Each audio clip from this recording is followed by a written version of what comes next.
Что суждено мне, приму я без ропота и не погибну во тьме. Ми записували, що в міліції, його в міліції побили, його перевели. Це воно якого числа було взагалі? Там же записано 10-го. 10-го, так? Да, побила, мабуть, 9-го. Ні, 9-го били. Да, ви ж його привели рано. Да. А що там було по пошкодженням по самим? Ну там же синє було, підошва синя. Гематома. І гематома була, пухір був, який його закривали. Пухіра він від чого може бути взагалі? Ну він сказав, що його били. Тобто вскрили пухір, вичистили там нервно все? Я не знаю, що там було. Курсі, да? Я не знаю. Ну він тверезий тоді був, нормально все. А що там написано? Да, ми не читали. Там не написано. Як не написано 5, значить буде. Може так десь впав чи ні? Він казав, що Ну, міліція... я звідки знаю. Його привели, сказали, що побили. Як пише, со слов больного. Ну іменно, що в міліції побили, так? Ну так він сказав. Як каже больной, так и Як каже больний, так ми пишемо. Звідки он ми может знаємо. врать, может не расследовать, Да. должна оказать. Ну, це відповідає дійсності. записують так, як кажуть больний. Ну, все відповідає дійсності. А ця больниця взагалі як правильно називається? Вона колись Первосовєтська? ТНО номер 1.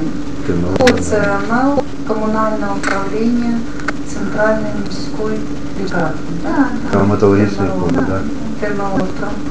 А ви ким працюєте взагалі? я собі так. Тобто це на ваших очах прямо не Просто поступало? накладали, ми йому накладали гіпс. Поступалося, ми йому накладали гіпс. У нас ще вони ще Мене черевика йому прив'язали. Так, накладали гіпс, черевик прив'язали. У нього просто була ступня вся синя. Синя була ступня і такий волдир був на лобі. Це на правій нозі, так? На лівій. На лівій чи на правій? На лівій. Ну одна нога, чи друга теж була в синцях? Я не пам'ятаю. Ні, другого не розділ. Я не пам'ятаю. Ну все, Я знаю просто, що клали гіпс, і нога була синя і був волдир. Бо ще я її спитала, про що це ви таке зробили? А він каже, що мене побили. Те, що вас били по носі. Ось все, що було, це інтересно. ви свій телефон залиште, тому що міліція побила, і міліція зараз дуже бігає, щоб це все отмазати, замазати кругом. Може сюди прибіжати, щоб хтось хоч йому зрякнув, що прибігли сюди. Ні?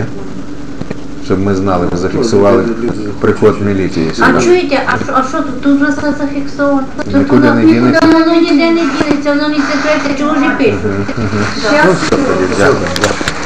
Все, что в огне сожжено, вновь не явится, тех, кто ушел, не вернуть. Но знаю я, что в миру погибающем я все равно не умру, как последний сон. Перед днем последним ты войдешь в мой дом и спасешь от смерти. На-на-на-на.